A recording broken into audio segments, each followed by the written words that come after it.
sur le net, les Égyptiens font part de leur mécontentement sur leur bulletin de vote présidentiel. Un ancien professeur de Barack Obama milite contre sa réélection en novembre prochain.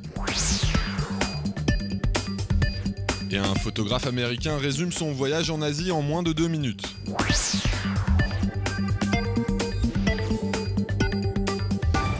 Alors que les électeurs égyptiens étaient appelés à choisir leur président samedi et dimanche, de nombreux citoyens semblent n'avoir été convaincus par aucun des deux candidats en lice, le militaire Ahmed Shafik et l'islamiste Mohamed Morsi.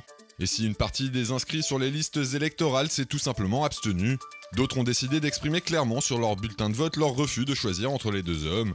Une méthode originale pour contester la légitimité du scrutin dont la toile se fait largement l'écho. Comme le montrent ces images qui circulent sur les réseaux sociaux, certains Égyptiens ont fait preuve d'humour dans l'isoloir pour marquer leur opposition face à ce qu'ils considèrent être une mascarade électorale. Ce citoyen a ainsi dessiné le symbole de Batman à côté du nom des deux candidats officiels, pour signifier qu'il aurait préféré voter pour le super-héros costumé. De son côté, cet homme a lui rayé les deux noms pour les remplacer par celui d'une célèbre danseuse du ventre. Et ces deux autres internautes ont eux opté pour l'ironie en déclarant sur leur bulletin que le choix était trop difficile à faire au vu des qualités évidentes d'hommes d'État de Shafik et Morsi. Mais des messages plus sérieux ont également été inscrits sur les bulletins de vote par des activistes. Ici, un électeur explique qu'il lui est impossible de faire un choix, sa conscience lui empêchant de voter pour les deux hommes. Un point de vue partagé par ce citoyen qui affirme qu'il ne peut tout simplement pas choisir entre un assassin et un traître. Et cet autre Égyptien estime lui que ce vote était inutile puisqu'aucun des deux candidats ne sera en mesure d'assurer la sécurité dans le pays. Enfin, certains, à l'image de ce blogueur, ont décidé d'aller plus loin en avertissant les autorités égyptiennes que la révolution se poursuivrait dans le pays, et ce malgré la tenue de l'élection présidentielle aussi longtemps que les réformes promises pendant le printemps arabe n'auront pas été mises en place.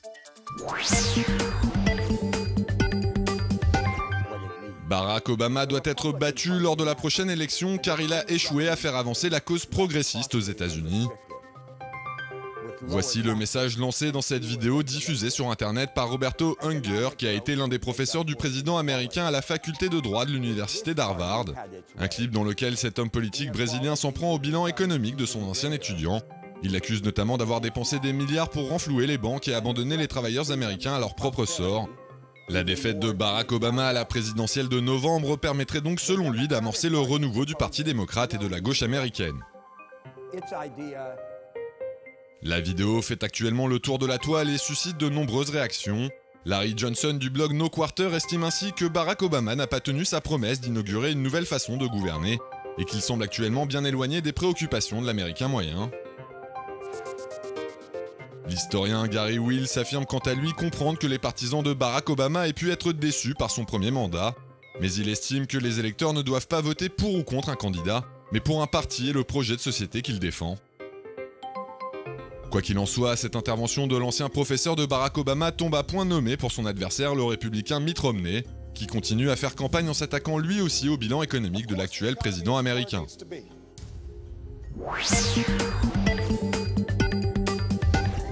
Des photos et des vidéos en 3D de la forêt amazonienne ainsi que des récits sur les coutumes des Indiens Surui sont désormais disponibles sur Google Earth. Ce projet vient couronner 5 ans de partenariat entre le géant américain et Almir, le chef de cette tribu habitant dans le nord-ouest du Brésil.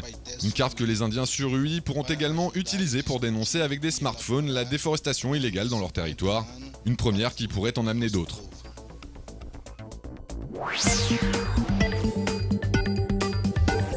End Fossil Fuel Subsidies, c'est-à-dire arrêter de subventionner les énergies fossiles, est le nom de la campagne lancée par des associations écologistes à l'occasion du sommet de Rio sur le développement durable qui se tient de mercredi à vendredi. Objectif: demander au gouvernement du monde entier de cesser de financer des carburants responsables de larges émissions de gaz à effet de serre. Des subventions destinées à les rendre abordables pour le public mais qui, d'après les écologistes, feraient mieux d'être investies dans des énergies renouvelables.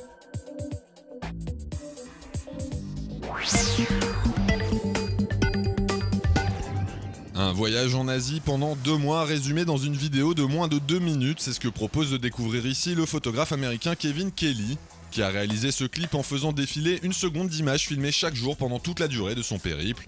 Un court film grâce auquel les internautes pourront parcourir la Chine, la Birmanie, le Laos, le Cambodge ou encore la Thaïlande, sans avoir à quitter leur salon.